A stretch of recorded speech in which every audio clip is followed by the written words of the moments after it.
I'm Janet Raptis. I am an energy healer, psychic medium, and I also teach intuitive development. And every Tuesday at 5:15 Eastern, I do a Facebook Live here on my business page that is designed to support sensitive people and also just to answer questions that come in. I have clients who write and ask me questions about all sorts of things or things that I notice come up a lot in sessions and stuff like that, I will answer. So if you have anything that you are curious to know about, feel free to message me or email me and I will try to address it. So the question that came in from one of my clients and friends for today was about death. And really sort of the question was around like, what happens? Do they hang around? How can we feel them? What's going on? So forth and so on. And so I want to, we could really spend probably hours and hours addressing the topic of death because, I've been doing this work for a really, really long time and I still learn things about death all the time. I am shown something new on a regular basis. I am connecting with people and spirits who have crossed over in different ways all the time. So my understanding even keeps expanding. But the first thing I want to say is that, this is something that I've noticed consistently across the board and that other people who I work with have also noticed is that when physical beings exit this lifetime, when they leave the non-physical and they leave the physical and transition into the non-physical, they are good. Like when they go to the other side, they are happy, they feel good, they feel at home. Mostly what I've noticed is they don't want us to worry about them.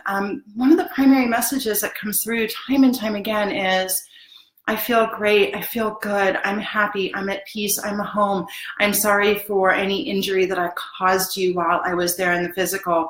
Please don't worry about me, please move on with your life, so forth and so on. And it's really interesting because you have a little bit of an obsession with near-death experiences. And anytime I come across one, I'll read about it or I'll watch something about it, so forth and so on. And I happened to watch one the other day that one of my friends and colleagues, Jonas Elrod, had a show on the Oprah Winfrey Network called The Big Shift. Some of you may have seen it.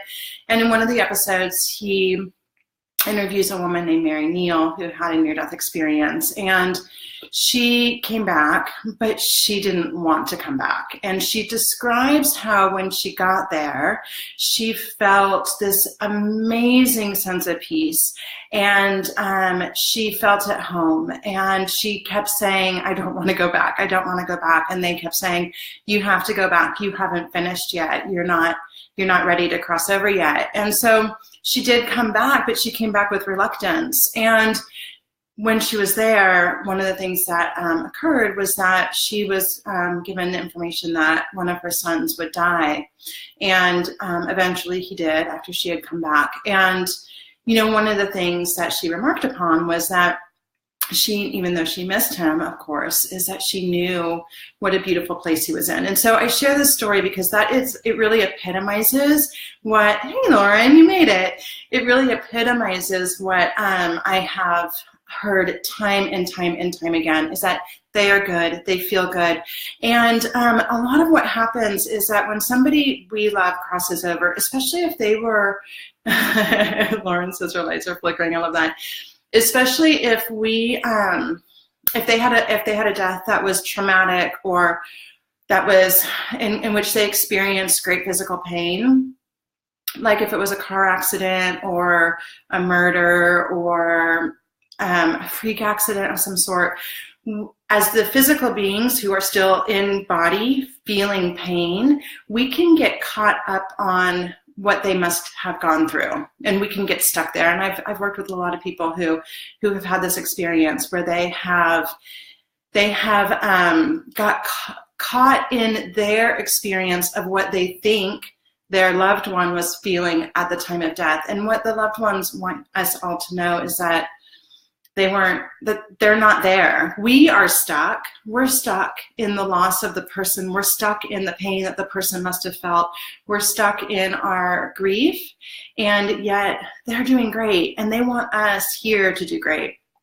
Now, sometimes, and you guys, any of you have had experience with earthbound spirits will understand this, is that they don't all cross over, right? I happen to live in Atlanta. I live in the city of Atlanta, and the city of Atlanta is full of earthbound spirits. There were many Civil War battles fought in the neighborhood I live in the neighborhoods that I shop and hang out in the houses that I visit my friends in. And so,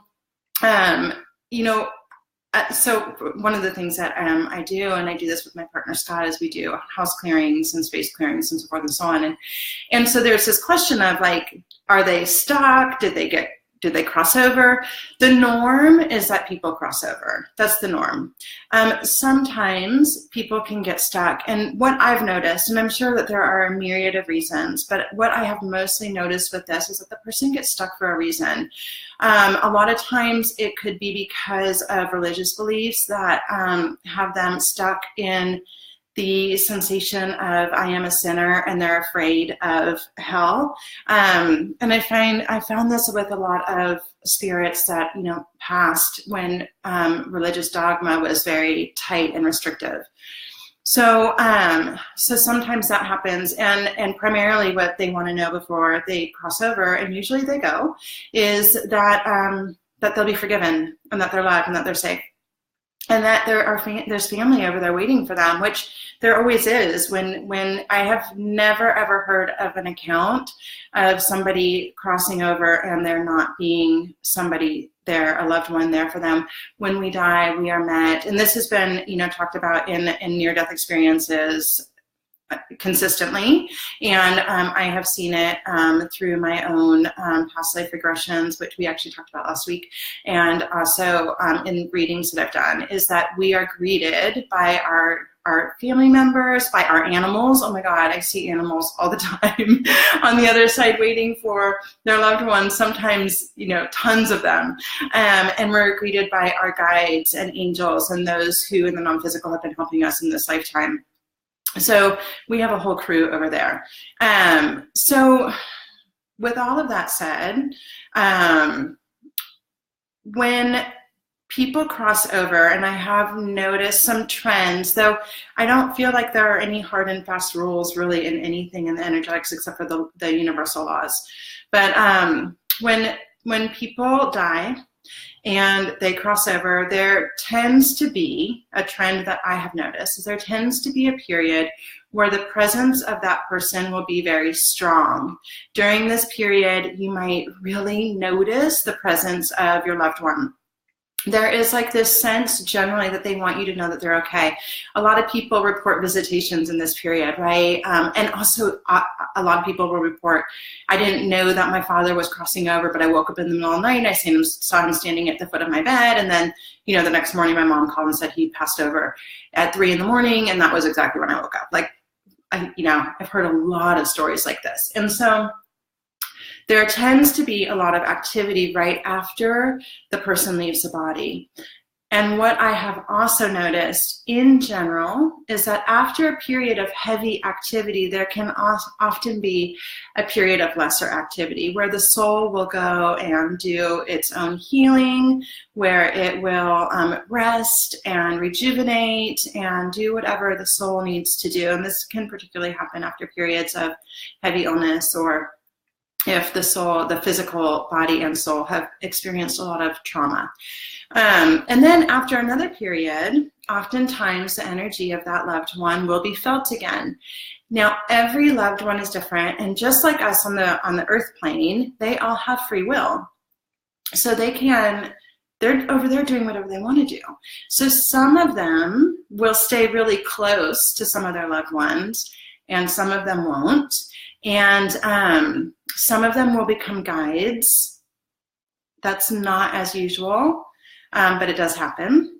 And then some of them will be off doing things. And so you might go to, one of my really good friends, Lee Morgan, is an amazing psychic medium. And actually I would refer any of you, if you want like a full mediumship reading, to go to Lee. It's LEA Morgan. On earth.com. And And so anyway, I brought her up because one of the things that, she and I have talked about and that I've noticed in my experience and with other people and heard about time and again is that the person, like let's say you go and you really want to talk to your Aunt Sue because your Aunt Sue was your favorite person in the whole entire world, and you just have to talk to her, and you go to a medium and you really want to talk to Aunt Sue, and then Aunt Sue doesn't come through. Uncle Jim comes through, and Cousin Mike comes through, and your sister comes through. Thank you, Lee, for sharing that. But your Aunt Sue doesn't come through. And it's not that your Aunt Sue doesn't love you. She, I'm sure, loves you. It's just that she also is doing whatever it is that she's doing, and she might come through, a year from then, or she might not. Sometimes somebody else will come through with a message from her.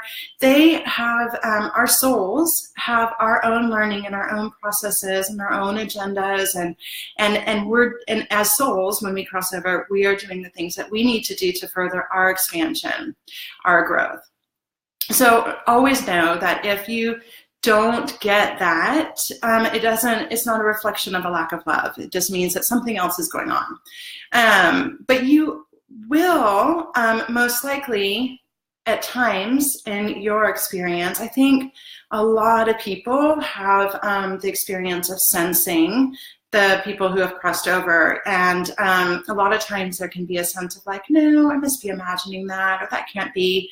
And what I want to say is that if you think it, if you feel like, oh, it could be, it probably is. Our crossover loved ones do visit us a lot, and you will pick them up according to whatever your intuitive strengths are, what your psychic senses are, and or what they want to share. So I share the example of one of my grandfathers a lot because because he was a practical joker in life and a little bit obnoxious, but he's really close to me. He's one of my closest relatives on the other side, and he was coming to me in my car with the smell of cigarette smoke, and I was noticing it. My son was noticing it, and I was like, "Where is the smoke? Where is it coming from? What's going on?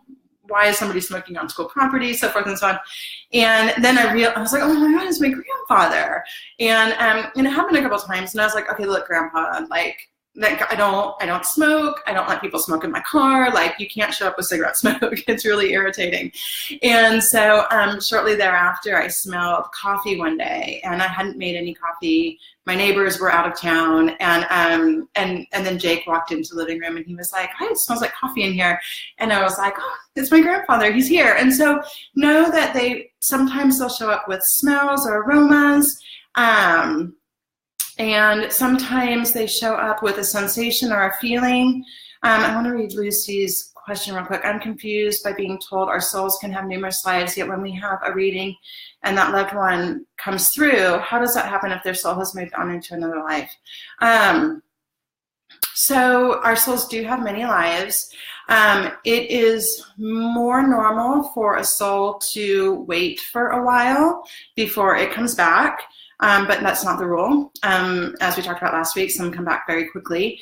Now, also, I have noticed this a few times, is that a soul has already come back, and also there's the possibility of connecting with the energy of the soul on the other side. My belief, my experience is that our souls are so expansive. And in fact, our souls probably right now are embodying many different physical forms on this earth. So not to throw too many monkey wrenches into this, but we could actually, our soul energy could be in different forms even right now. And also we could have some of our soul body on the other side. So, our souls are infinite, expansive. They can really do whatever they want to do. So that would be, Lucy, how that happens, if that makes sense to you.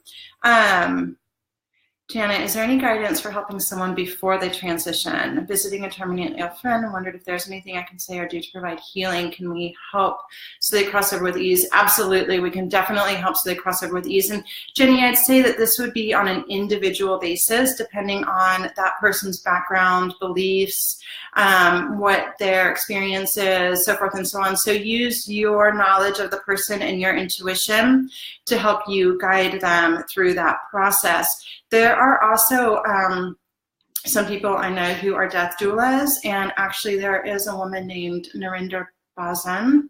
I don't know if I pronounced her last name properly, but Narinder is someone who helps people transition.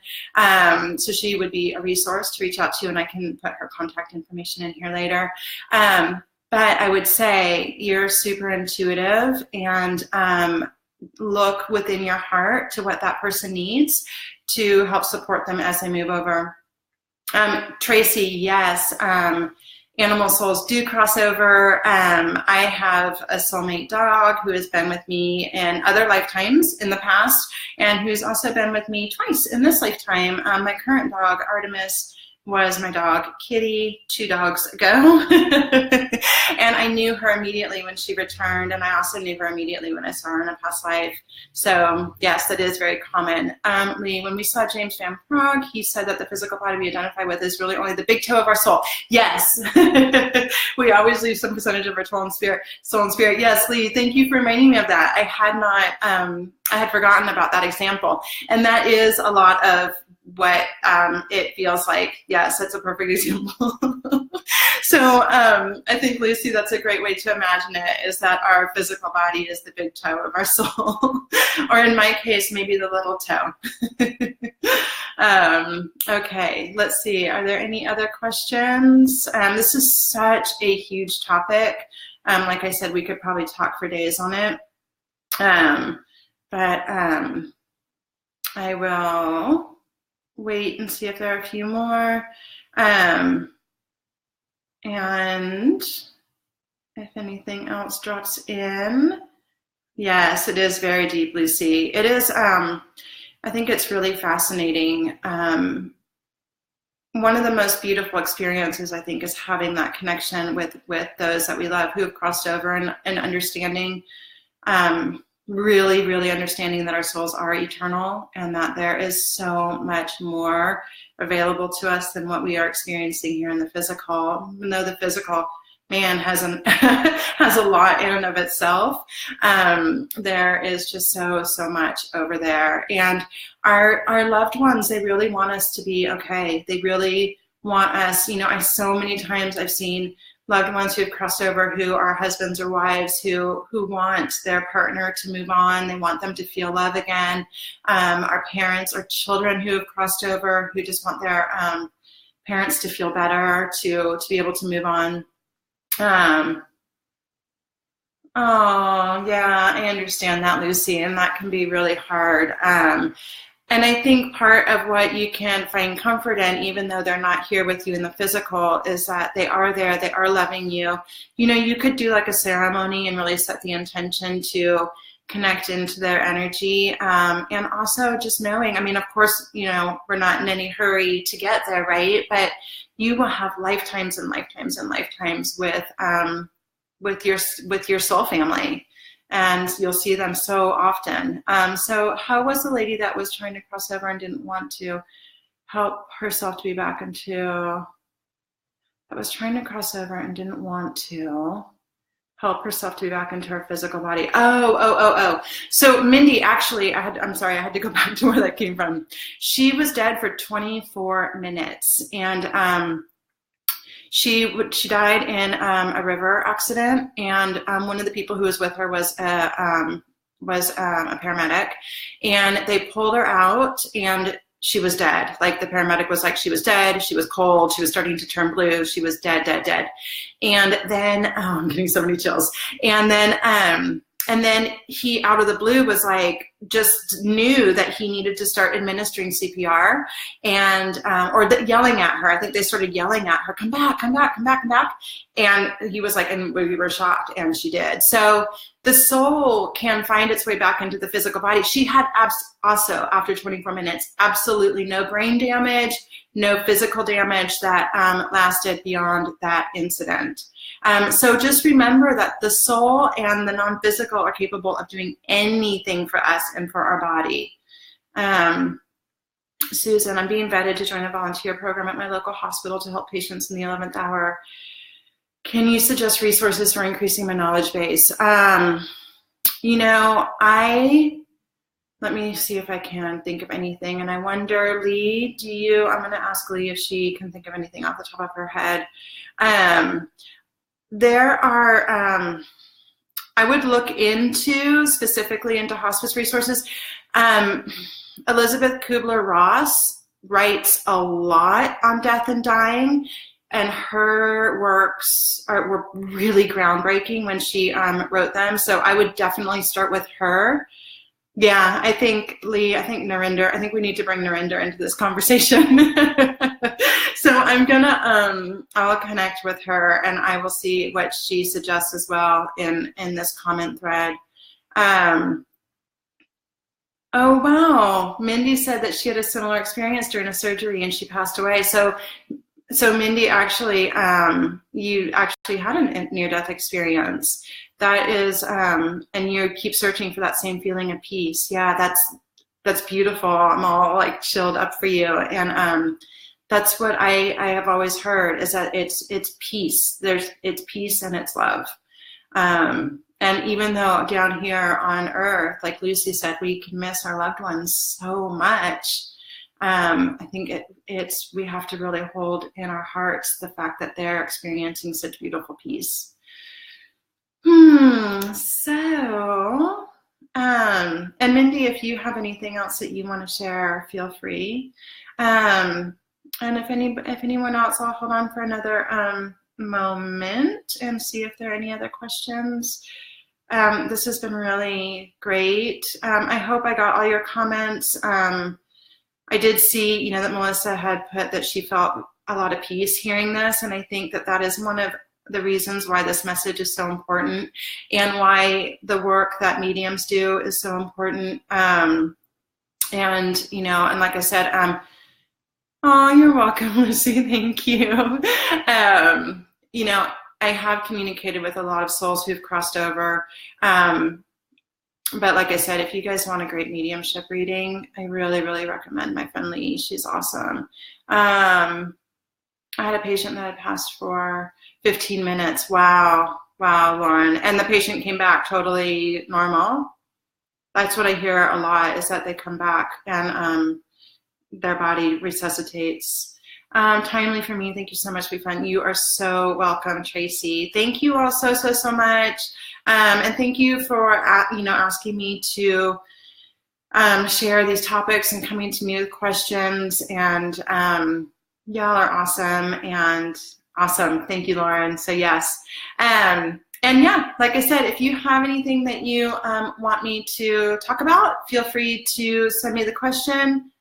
Oh, yeah. Lauren, that's a really good point, is that a lot of times when these, especially when it happens in the hospital, and Lauren was a nurse, and so I hear all the time that the souls go up above the body and they're looking down and they can describe everything that's happening during the operation, as they're trying to be resuscitated, so forth and so on. And it happens a lot of times in the accident sites as well. So another just more proof of the whole thing. Thank you all so much, and have a wonderful week. And it'll be after Christmas when I talk to you. So for those of you who celebrate Christmas, have a wonderful Christmas. For those of you who celebrate other holidays, I hope that you have beautiful one. And lastly, on Thursday, I am doing a web ceremony, and just like I did a couple weeks ago, it was a lot of fun. It was really awesome. And the one that I'm doing Thursday is for the winter solstice, which is a really magical time to manifest and set intentions. In the Norse tradition, it was the new year. So if you are interested, I will put the link to that in the comments, and I will see you all next week. Thank you. Bye.